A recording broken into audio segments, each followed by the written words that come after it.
Welcome back. You're watching Startup Street. Now at Dreamforce 2025 in San Francisco, the conversation around artificial intelligence was not just about technology, but it was also about empathy, about storytelling, and about purpose. Now in this exclusive conversation with CNBC-TV18's Aishwarya Anand, Salesforce's Chief Digital Evangelist Vala Afshar spoke about the future of intelligence, on leadership, and the true potential of human-AI collaboration. Take a look. Vala, the first question that I have for you is that everyone at Dreamforce is talking about agentic enterprise. Yes. But if we just remove the tech, what does it actually mean in human terms? Okay. I want to understand that what's the emotional or behavioral shift that we're really describing here? In the last 11 years of Salesforce innovating in the AI space, we first started with predictive use of AI, using software to predict outcomes. And then we grew and matured into the second phase, which was generative AI. Yeah. Now we're in the third wave, the agentic AI. And what has happened over time is software can understand language. We call it natural language processing. Software has now reasoning capabilities. So for the first time in humanity, software is not just a tool, software can now execute and mimic some of the tasks that humans do to conduct their jobs. So it's an inflection point for the first time where in an agentic enterprise, people and AI agents can work together and co-create value. I've been in tech for 30 years, and I thought cloud computing was going to be perhaps the most important technology of my lifetime. Yeah. I now view AI and agentic AI as electricity for the 21st century. As AI agents begin making independent decisions, okay? Sure. How do we build systems for accountability? And who takes responsibility when an AI agent misrepresents tone, cultural context, or customer intent? When we develop products, the first thing we do is we have our research team and folks that understand ethics and trust, because trust is our number one core value. True. Before the first line of code, we ask, is this something that's going to be better for companies, society, our communities as a whole? If it's not, we don't build it. The question will always be, humans are going to be accountable. It's not technology that does good or bad. It's the people behind the technology, I believe. So, I've heard you often talk about customer experience as a love story. Sure. Right? Sure. So in an era of AI-driven interactions, sure, how do brands design for delight and not just data accuracy?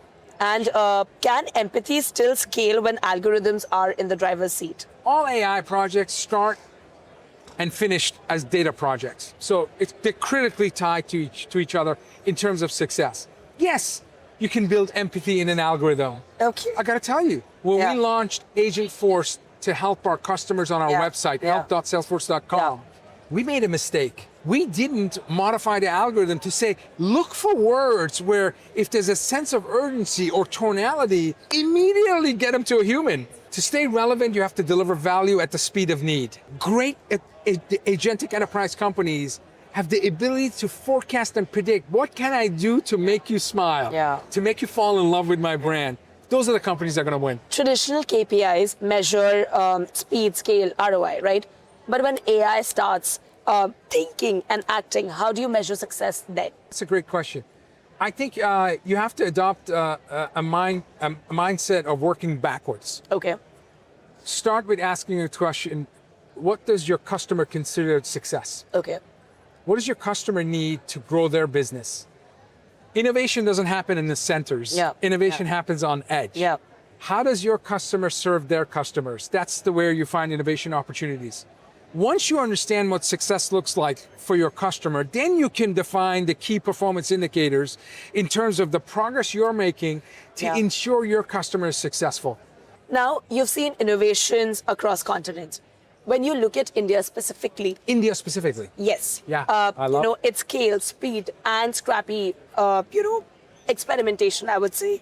What do you think the world can actually learn in how India is adopting and humanizing AI? I've been a strong advocate of innovation in India.